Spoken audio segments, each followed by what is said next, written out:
बिस्मिल्लाहिर्रहमानिर्रहीम। अस्सलाम वालेकुम नाज़रीन, आप यूट्यूब चैनल देख रहे हैं। मैं इमरान खान हूँ। आज रात की जो सबसे बड़ी खबर आने वाली है वो ये है कि वज़ीर-ए-आज़म इमरान खान साहब ने फ़ैसला किया, साबिक़ वज़ीर-ए-आज़म इमरान खान साहब ने उन्होंने फ़ैसला किया है कि वो सोशल मीडिया के ऊपर ख़िताब करेंगे और नौजवानों से बातचीत करेंगे, पाकिस्तानियों के साथ बातचीत करेंगे। ओवरऑल पूरी दुनिया से लोग रब्ता कर सकते हैं। इसके लिए वो ट्विटर की स्पेस इस्तेमाल करने जा रहे हैं। मैंने 2 दिन तक लगातार इसको इस्तेमाल किया है, ट्विटर की स्पेस को। ये एक ऐसा फॉर्मेट है जिसमें आप लोगों के साथ बातचीत कर सकते हैं बराह रास्त। लोग आपसे सवाल कर सकते हैं, आप उनको जवाब दे सकते हैं। एक बड़ी अच्छी चीज़ है।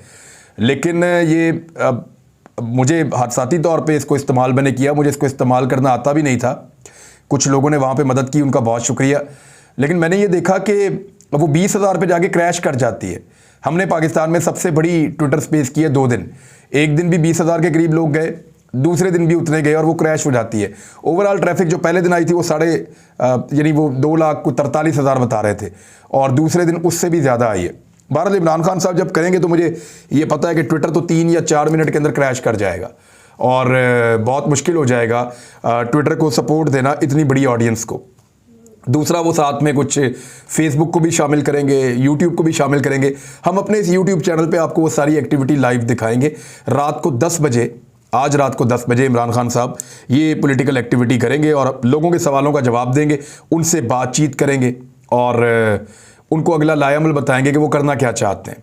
लोगों के दिमाग में बहुत सारे सवाल आते हैं और ये सवाल उनके सामने आ जाएंगे इमरान खान साहब के, और वो उसका क्या जवाब देते हैं वो आज रात 10 बजे तक के लिए।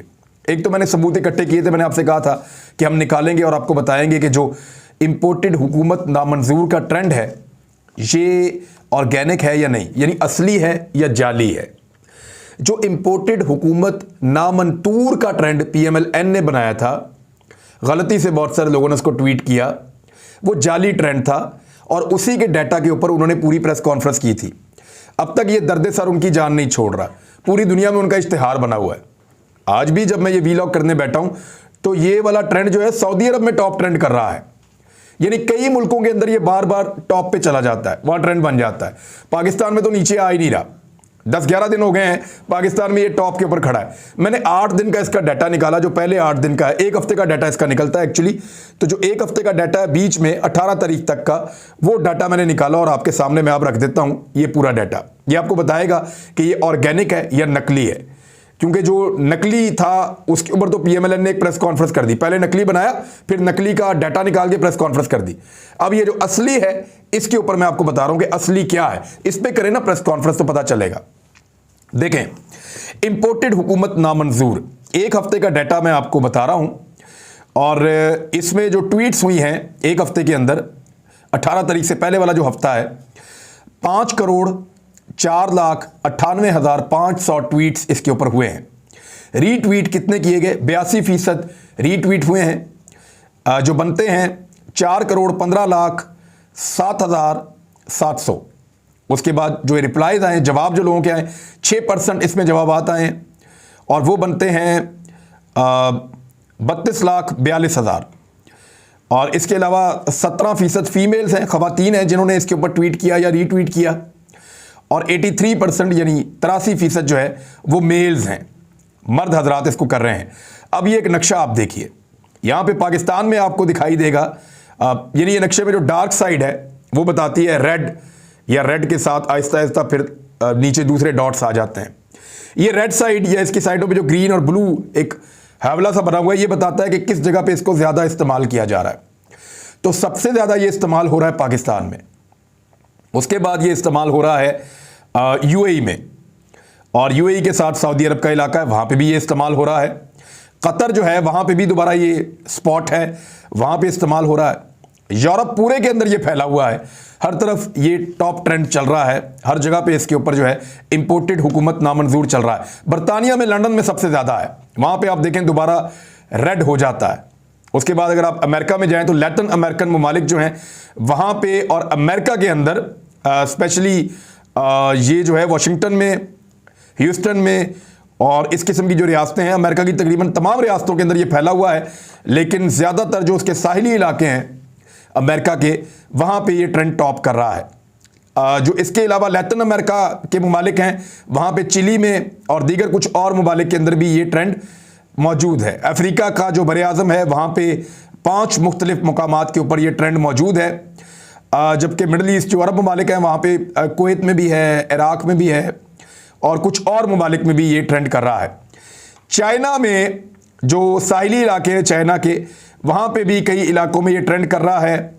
जबकि मलेशिया में भी ये ट्रेंड कर रहा है, जापान में भी ये ट्रेंड कर रहा है और इंडिया के कुछ इलाकों में भी थोड़ा बहुत ये ट्रेंड चला है। मैं आपको बता देता हूं कि कहां पे इसके ऊपर ज्यादा कन्वर्सेशंस हुई हैं। पाकिस्तान में 32.2%, यूएई में 21.4%, कतर में 15.1%, बांग्लादेश में 13.3%, अफगानिस्तान में 8.2%, ओमान में 6.3%, फिर डेनमार्क, नॉर्वे, स्वीडन, ऑस्ट्रेलिया, इन सब में 4 से 3% के दरमियान है। अब आ जाए ममालिक कौन कौन से हैं जहां पे ये बहुत ज़्यादा चल रहा है। पाकिस्तान के अंदर ये चल रहा है 69%, यूएई में 6% और बरतानिया में 6%, Bangladesh 3%, Canada 2%, Australia 2%, Saudi Arabia में भी 2% चल रहा है। कौन से शहर हैं जहां पे ये ट्रेंड सबसे ज़्यादा तेज़ चलता है? 18% ये लाहौर से चलता है, लाहौर सबसे तेज़ है। कराची में 11% चलता है, कराची बड़ा शहर है लेकिन लाहौर से पीछे है और यही चीज़ आपको बताती है कि फिर लाहौर में लगता है कि जलसा ज़्यादा बड़ा होगा। कराची में जलसा तो बहुत अजीमुशान था, लाहौर में उससे बड़े जलसे की तवक्को की जा रही है क्योंकि ये ट्रेंड लाहौर से 18% और कराची से 11% चलता है। इस्लामाबाद में ये 10% चल रहा है, दुबई में 5%, लंदन में 3% और सऊदी अरेबिया में 2% चल रहा है। 90% इसके जो ट्वीट हैं वो उर्दू में किए गए हैं 90% और 9% जो है वो इंग्लिश में किए गए हैं। बाकी इसके साथ ये सारा डाटा मेरे पास मौजूद है कि डेली इसके ऊपर कितने ट्वीट होते रहे हैं 11 तारीख से लेकर 18 तारीख तक, और जो सबसे ज़्यादा ट्वीट हुए हैं वो हुए 16 तारीख को। 16 तारीख को क्यों हुए? क्योंकि कराची वाला जलसा था और उसमें बहुत ज़्यादा रिस्पॉन्स आया। वहाँ जो 16 तारीख को हुए वो 90,75,000 ट्वीट्स इसके ऊपर हुए हैं और उससे कम जो हैं वो जिस दिन पेशावर का जलसा था उस दिन हुए और उस दिन 80,29,300 ट्वीट्स हुए थे। बहरहाल ये इसका सारा डाटा आप इसको देख सकते हैं, मेरे अकब में लगा हुआ है। तो ये एक ऑर्गेनिक ट्रेंड है। इसके बारे में जो मरियम औरंगजेब ने और मरियम नवाज ने जो झूठ बोला था वो पकड़ा गया है। मुजरिमों की काबीना जनाब तैयार हो चुकी है। 36 टोटल लोग हैं और उन 36 लोगों में से 24 ऐसे हैं जो जमानतों पे हैं, जिनके ऊपर संगीन मुकदमात हैं और अभी मोहसिन दावड़ को शामिल नहीं किया गया, जिसमें बीबीसी को बहुत गुस्सा है और बीबीसी ने इसके ऊपर एक बाकायदा पूरा आर्टिकल लिख दिया है और मोहसिन दावड़ ने कहा कि शहबाज शरीफ साहब ने उनको वज़ीर बनाने के ऊपर हामी भरी थी और उनसे तजावीज़ मांगी थी, लेकिन बाद में अभी उनका नाम नहीं आया। फिर उन्होंने ये भी कहा कि ये चीज़ रिपोर्ट हुई है कि एस्टेब्लिशमेंट मोहसिन दावड़ के वज़ीर बनने के ख़िलाफ़ है। आपने देखा कि आर्मी चीफ की शहबाज शरीफ से एक मुलाकात भी हुई है और दूसरा एक काबीना ने हलफ भी उठाया। और मैं आपको वैसे बता देता हूं कि काबीना ने हलफ ऐसे नहीं उठाया, उनको बाकायदा कहा गया है कि जाओ जाके हलफ उठाओ। वो तो हलफ उठाना ही नहीं चाह रहे थे। एमक्यूएम कहती थी हमने बनना ही नहीं इस काबीना का हिस्सा। पीपल्स पार्टी ने अपना फड्डा डाला हुआ था, बाकी जमातों ने अपना रोला डाला हुआ था, वो बनना ही नहीं चाह रहे थे काबीना का हिस्सा। उसकी वजह ये थी कि उनको नज़र आ रहा था कि पब्लिक गुस्से में है और वो इस बोझ को नहीं उठाना चाह रहे थे। वो चाह रहे थे सारा बोझ शहबाज शरीफ पे डाल दें। शहबाज शरीफ साहब की हालत पतली हो रही थी और वो हर जगह मिन्नत तरला कर रहे थे कि इनको मनाएं, इनको बोलें काबीना का हिस्सा बने। तो फिर वो जो लोग कहते हैं कि बड़ी मदद उन्होंने इमरान खान साहब की भी की है माजी में, लगता है उन्हीं लोगों ने मदद की है और ऐसा दिखाई भी दे रहा है और मेरे पास ये इतला भी मौजूद है कि इन लोगों को कहा गया जाओ जाके भाई काबीना का हिस्सा बनो। बहरहाल ये आगे और आगे काबीना का हिस्सा बन गए, इनकी बड़ी मेहरबानी। शहबाज शरीफ साहब का ये बोझ उठाएंगे, लेकिन पहला बोझ जो उठाना पड़ेगा ज़रा वो आप खबर देख लें। और सबसे पहले तो आलमी बैंक ने कहा है, वर्ल्ड बैंक ने, कि पाकिस्तानी मईशत को बड़े ख़तरात का सामना है। जो पाकिस्तान में इस वक्त पॉलिटिकल क्यास है, जो इस वक्त सियासी सूरत हाल बनी हुई है अदम इस्तेहकाम की, उसकी वजह से बहुत हालात ख़राब हैं। कोरोना की एक नई लहर भी आ सकती है, नकलो हमल पर पाबंदी भी लग सकती है और पाकिस्तान की माशी सूरत हाल पर ताज़ा रिपोर्ट जारी की जिसमें कहा गया कि कर्ज़े की अदायगी को यकीनी बनाने के लिए हुकूमत को मालियाती खसारे को कम करने पर तवज्जो देने होगी और इनको चीज़ों की कीमतें बढ़ानी पड़ेंगी। वो शरह नमू जिसके बारे में पाकिस्तान तहरीक इंसाफ एक स्टेबल माहौल में ये दावा कर रही थी कि वो 6% तक जाएगी, वो अब 4.3% और मजीद नीचे 4% तक जाने का इम्कान है।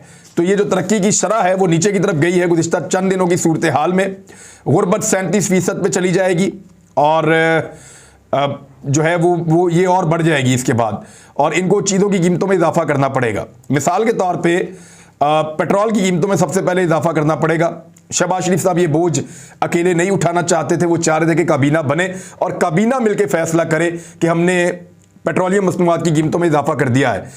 ये बात आप लोग याद रखिएगा कि पीपल्स पार्टी ने, फजलुर रहमान साहब की पार्टी ने और पाकिस्तान मुस्लिम लीग नून ने, इन तीनों ने यह दावा किया था और हमारे साथ ये वादा किया था कि ये आने के बाद पेट्रोल की कीमत 100 रुपये लीटर से कम कर देंगे, और उनका यह दावा था कि वो ऐसा कर सकते हैं।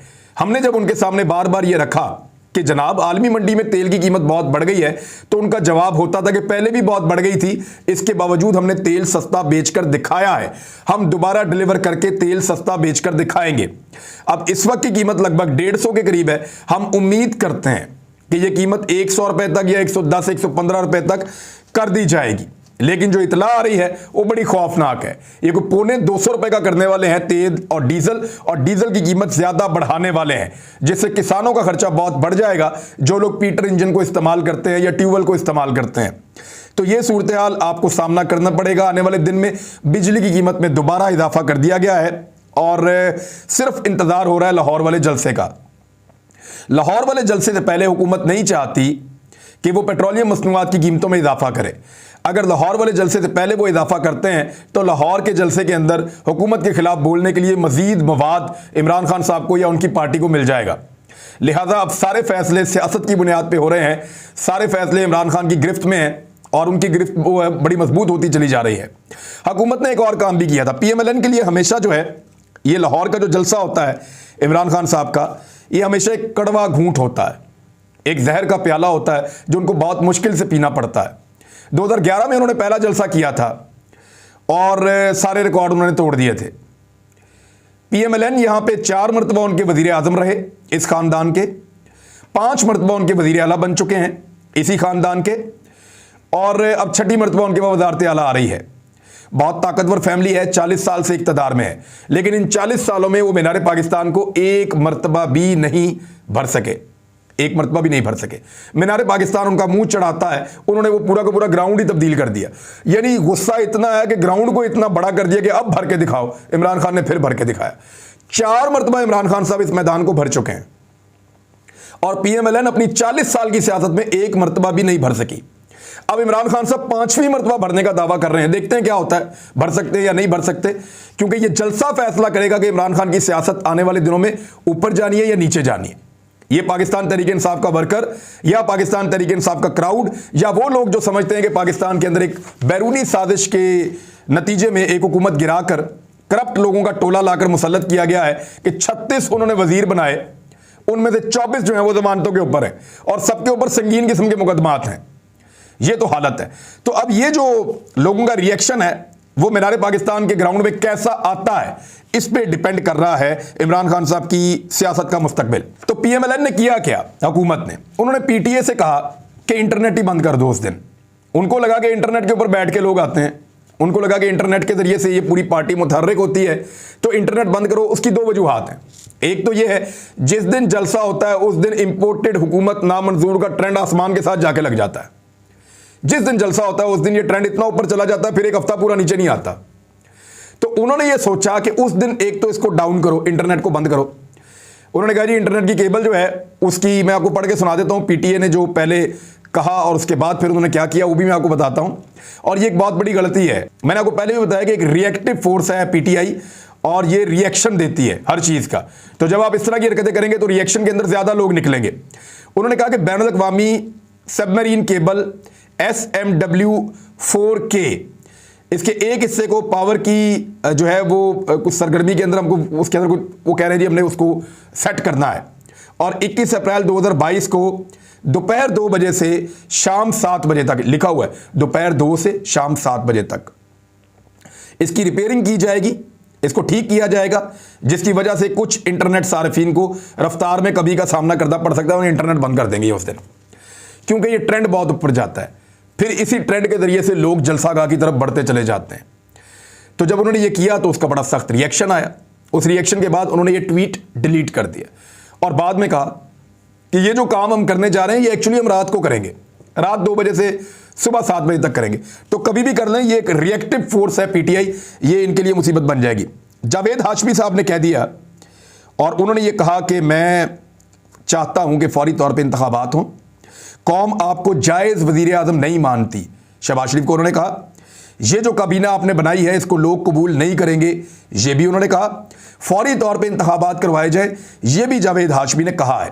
नवाज शरीफ का नाम ECL से निकालने के लिए दरखास्त दायर की गई और जो दरखास्त लाहौर हाई कोर्ट में दायर की गई वो दरखास्त मंजूर हो गई है समाअत के लिए। मैं वही जुमला जो अक्सर बोलता हूँ इस ख़ानदान के लिए, वही बोल के यहाँ पे इस खबर को हम ख़त्म कर देते हैं कि शरीफ ख़ानदान का कोई शख्स जब कभी फैसला कर ले कि उसने अदालत से इंसाफ लेना है, तो दुनिया की कोई ताकत भी उस फर्द को पाकिस्तानी अदालतों से इंसाफ लेने से नहीं रोक सकती। फिर बोल देता हूँ, शरीफ ख़ानदान का कोई भी फर्द जब ये फैसला कर ले कि उसे पाकिस्तानी अदालतों से इंसाफ चाहिए, तो दुनिया की कोई ताकत उसको पाकिस्तानी अदालतों से इंसाफ लेने से नहीं रोक सकती, फिर इंसाफ उनको मिलकर रहता है। आखिर में एक छोटा सा कंपैरिजन आपके सामने रख देते हैं, बड़ा इंटरेस्टिंग है कि पीटीआई ने कैसी ख़वातीन को वजारतें दी थी और अभी शहबाज शरीफ साहब ने किस तरह की ख़वातीन को वजारतें दी हैं। नंबर 1, शादिया मरी को खातून वज़ीर बनाया गया है।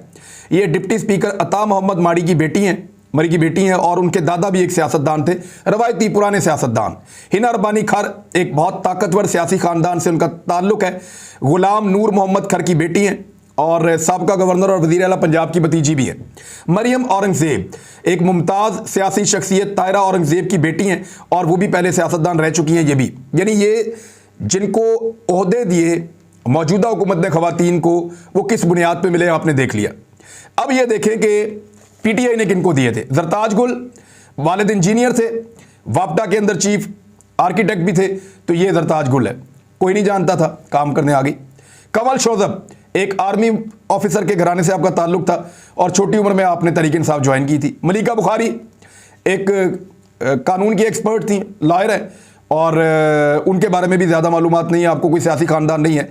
आलिया हमजा ये पार्लिमानी सेक्रेटरी बनाए टेक्सटाइल रह चुकी हैं, एक आम कारकुन है। और शेरी मज़ारी वो भी पाकिस्तान तहरीक इंसाफ की वर्कर थी। और सानिया नश्तर।